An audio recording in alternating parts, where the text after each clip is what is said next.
A tick chart is very much different than a regular chart.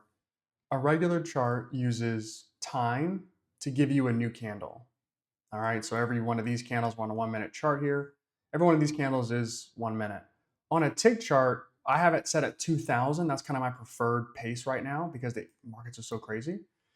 I get a new candle every time there are 2000 trades taken, which is a bit different. So each one of these candles represents 2000 trades. Now, sometimes 2000 trades can take a long time. So some of these candles could last a few minutes, like maybe in the evening time. But while the market's open, it could be a minute, it could be 30 seconds, it could be 15 seconds, it could be a minute and 30 seconds.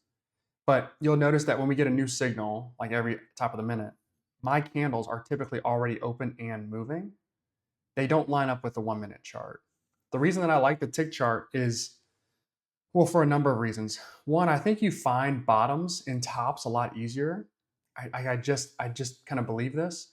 The second thing is on a minute chart, with a candle and a wick, you don't, the wick top or bottom represents something, but on a tick chart, in my opinion, I think it gives you just a little more insight. You're looking at number of transactions. A lot of times what you'll see is like when we do find a bottom or we find a top, we get a lot of candles that appear and form. And so like, let me see if I can zoom in. Okay. So I can't do a vertical line here, but like right here on this candle, this is 932, and then this one's like 935. So it took a minute for us to get 2,000 trades here. But then it took us a minute and change to get 4,000 trades, this candle and then this one. So when you start to see volume pick up, that's when you start getting new candles, and I'm able to see these moves a little bit clearer on this chart. Definite bottom, now we're moving up. Easy to see here as well. Like that move probably isn't all that difficult to catch. But you can see these kind of actually open up at the same time, or no, not at the same time, but similar. But I do think what the tick chart helps you see is that when a move is done, like going up or down. And so to me, it's given me a little bit more edge. I guess per my results this week, you guys can kind of see that. And taking very few trades, like that's also a huge key. But the tick chart gives you just a different way of viewing price. I still have my chart open. This is why I sit on the trading view chart a little bit more um, than I might on my Tradeovate chart because it doesn't match up minute for minute. But when I take my trades, I want to be on this tick chart. What it also helps with is entering trades while a candle is open. So like I wouldn't feel bad going long here or feel bad going short here while a candle is open. It's just for me a different psychology when I'm trading as compared to waiting for another minute. You guys have seen me catch a couple trades like that. We eventually expand on markets. Oh, that's super useful with gold. Um, Throom Doom potentially. Um, Potentially. I feel like NQ gives everybody the best chance or the most chance to make the most amount of money possible because you can control your risk. If you want to go risk on heavy and trade one or two or three or four minis, you can. If you want to trade micros, you can do that as well. But there's enough movement and volume. Some of the other assets, I don't feel that's the case. Gold's really in right now, which is great. But historically, gold's volume hasn't been at the level that we would like it to be for it to be ultra useful. Now, that doesn't mean I won't expand into it. Maybe in the future I will, but it could be the end of the year before we get into that. I want to perfect and get everybody on board with doing this first, and then as we get good, maybe we can add additional markets. But back to the tick chart though. Right now, it's kind of lining up very nicely. But you do filter out a little bit of noise, I feel like, and it does help you find tops and bottoms a lot easier. And at times, it does give you the chance to enter, um, I think, with a decent little edge. So let's see if we can find an example of this. So both of these signals are correct. Actually, I don't know if that one's actually correct or not, but it moved up nicely. Let's see. Okay. Tick chart shows top. So does our 1 minute chart, by the way. So you get the same price. You just your candle moves and opens differently. 2, 3, 4, 5, 6, 7. So this is a 10-minute span here, but there's only 7 candles.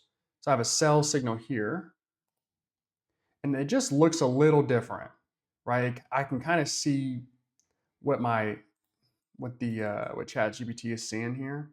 I can kind of see that. And I feel a little bit more comfortable going short right there than I would necessarily waiting for this candle to bottom out. So in my opinion, it just gives you a little bit, I think, a little bit more edge. But try it out for yourself. Let me know what you think. It's been obviously very helpful for me. This is going to end up being a bad signal. But I like the tick chart. It's tell me a ton, that's for sure. So far, it's a bad signal. And we might be going back up. So standard deviation of our one deviation of our VWAP lines right there. VWAP is up here, so not really in contention. Markets are down, an okay amount, not a lot. ATR back off a cliff at 22. Okay. Here's kind of what it looks like right now with the tick chart. So not a ton of trades occurring right now. Got a weak sell signal.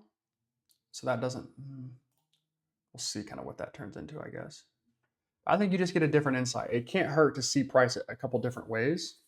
But the tick chart, all it goes off of are number of trades. That's it. That is all. You had VWAP, but I do see Bollinger Bands. So note, I don't have VWAP on the Tradeovate chart. For whatever reason, I just can't get it. This is just a Keltner channel. And then a 9 EMA and a 21 EMA. That's it.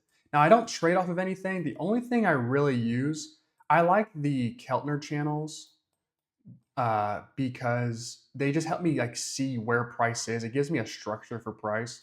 One of the things that I'm bad at seeing when it comes to trading is like without any of this stuff, um, with just basically a naked chart, I kind of lose like my perception of where price is in relation to maybe where it should be. Like I just need structure. That's just I'm a creature of habit. I need structure. That's the way I trade. And without it, I don't necessarily know where price should be. And so having the Keltner channel on there, and I like the Keltner channel over the Bollinger Bands, but everybody's different.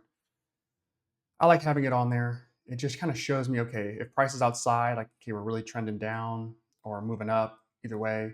But I don't look at this as say overbought, and I don't look at this over here and say oversold. I don't, that's what the signals are for. I'm just looking at this and saying, okay, the overall trend is down. And if I'm going to take a long, well, it better be, which is good, this was bad. It better be in alignment with kind of what I'm seeing here, which is a flat Keltner. Now, I do use the 9 and 21 EMA not for entries, well, not to enter off of, but I don't want to take a short trade while price is above the 9 and 21. I don't really like that idea. And I don't want to take a long trade while price is below the 9 and 21. That's not really my jam. Um, and I had to coach, I kind of had to coach ChatGPT into seeing it this way because it like to take the reversals, and like reversals can get you paid but also smoked. And so we don't necessarily want that. But but I'll use the 9 and 21 as like, okay, I'm going to go long off of this rather than looking for a short. Even if that short's correct, that signal's correct, I'm still not going to there's our Keltner. Now the Keltner, that's a 1 Keltner. Here's a 2.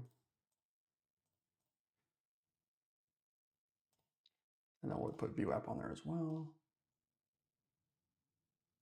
Okay. And then I'll save that really fast so it's on there forever. All right. So hopefully that helps. Hopefully that helps kind of break some things down.